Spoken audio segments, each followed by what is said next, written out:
wajah yang waktu itu dalam keadaan tertunduk, beramal dan berletih. Amilatun nasibah. Dia beramal, bagaimana dia tidak beramal?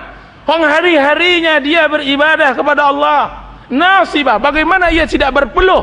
Hari ini dia harus memaksa dirinya untuk duduk. Akan tetapi apa gunanya duduk? Apa gunanya ibadah jika seandainya tidak sesuai dengan sunnah Rasulullah SAW? Allah katakan, tasla naran hamiyah, kami bakar ia dengan api yang panas. Itulah orang yang merugi. Pelaku-pelaku maksiat, preman-preman di pasar, jika seandainya mereka rugi di akhirat, mungkin mereka mendapat keuntungan sebagian di dunia. Orang pezina, ketika ia berzina, dia menikmati, sekalipun dia diazab di akhirat. Akan tetapi orang yang berbuat ibadah tidak sesuai dengan sunnah Rasulullah, rugi dunia dan rugi akhirat. Apa kata Allah Subhanahu wa taala dalam surat Al-Kahfi, "Qul hal nunabbi'ukum bil akhsarina a'mala." Katakanlah hai Muhammad, apakah mau aku kabarkan kepada kalian orang yang paling merugi? Lebih merugi daripada pezina, lebih merugi dari perampok, lebih merugi daripada koruptor. Yaitu apa? Alladzina dhalla sa'yuhum fil hayatid dunya wa hum yahsabuna annahum yuhsinuna sunah. Orang yang telah sesat di dalam beramal dan mereka menyangka mereka di atas kebenaran. Dan itulah yang ditafsirkan oleh seluruh ulama, mereka adalah orang yang berbuat bid'ah. Orang yang berbuat tidak mengacu kepada ajaran Rasulullah sallallahu alaihi wasallam, tidak mengacu tentang waktunya, tidak mengacu tentang tempatnya, tidak mengacu tentang jumlahnya, tidak mengacu tentang caranya dan semacamnya. Itu adalah perbuatan bid'ah.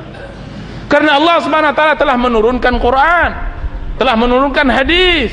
Kemudian Allah Subhanahu wa taala tutup wahyu, kedua-dua wahyu tersebut dengan ucapan al-yauma akmaltu lakum dinakum, aku sempurnakan. Kemudian ia tambah, ia kurangi, ia robah. Alangkah jahatnya ia. Bagaimana? Kenapa ulama kemarin kita mempelajari kenapa bid'ah itu lebih besar daripada maksiat? Kenapa bid'ah itu lebih besar daripada maksiat? Karena orang yang berbuat bid'ah, ia menambahkan aturan Allah atau ia kurangi. Biasanya bid'ah itu dia tambahkan. Ketika Allah Subhanahu wa taala mengatakan cara beribadah begini, ia tambah cara ibadah tersebut. Ia tambahkan. Berarti secara tidak langsung ia sejajarkan dirinya dengan Allah di dalam hukum. Karena Allah memberi hukum, ia tambahkan hukum tersebut. Sedangkan pelaku maksiat, kenapa ia di bawah dosa bid'ah? Karena pelaku maksiat itu adalah orang yang jatuh terhadap perintah dan larangan tersebut.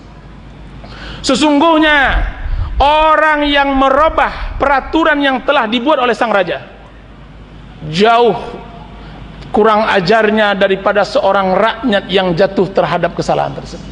Itu logika di dalam masalah dunia. Bayangkan jika seandainya itu hubungannya dengan Allah Azza wa Jalla yang jauh lebih mulia. Orang-orang yang merubah peraturan raja, dia begitu zalim, sangat tidak bisa diterima dan tidak dimaafkan. Berbeda dengan rakyat yang telah berusaha melakukan peraturan tersebut, akhirnya dia tergelincir. Itu mudah dimaafkan. Makanya bid'ah tidak dimaafkan sebagaimana dimaafkannya maksiat. Dan itu semua perbedaannya adalah dengan ilmu. Anda tidak jatuh kepada bid'ah ketika Anda berilmu.